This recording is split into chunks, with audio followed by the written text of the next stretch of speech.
আসসালামু আলাইকুম প্রিয় ভিউয়ার্স, আমি যে জায়গাটি দাঁড়িয়ে রয়েছি আমাদের বাড়ি। এটা আমাদের বাড়ির সামনে একটা এরকম দেখতেছেন, এটা ইন্দ্রা, আমরা কুয়া বলি। এই কুয়া আমার দাদা মরহুম বসিরউদ্দিন মণ্ডল ও কসিমউদ্দিন মণ্ডল দুই ভাই মিলে এই কুয়াটি তৈরি করেন। এই কুয়াটি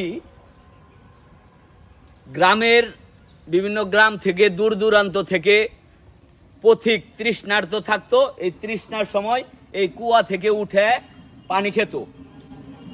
শুধু এটাই নাই, এটা এরকম আমাদের বাড়িতে আরেকটি কুয়া আছে।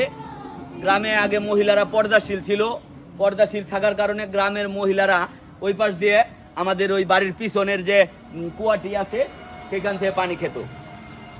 এখানে এই কুয়াটি দিন দিন হারিয়ে যাচ্ছে, কিন্তু আমাদের দাদার কাছ থেকে শুনেছি, বাবার কাছ থেকে শুনেছি যে এই কুয়াটি যদি দাদা তৈরি করতে না করতো তাহলে আমরা নাকি অনেক ধন সম্পত্তি কিনতে পারতাম। এই কুয়ার জন্য আমরা অনেক ধন সম্পত্তি, সাধারণ মানুষের কথা চিন্তা করে আমার দাদা এইটা তৈরি করছেন, যাতে কোনো মানুষ পথিক পানি খেতে যাতে অসুবিধা না হয়, তারা তৃষ্ণার্ত থাকে, তাদের জন্য এই কুয়াটি মূলত তৈরি করা হয়েছে।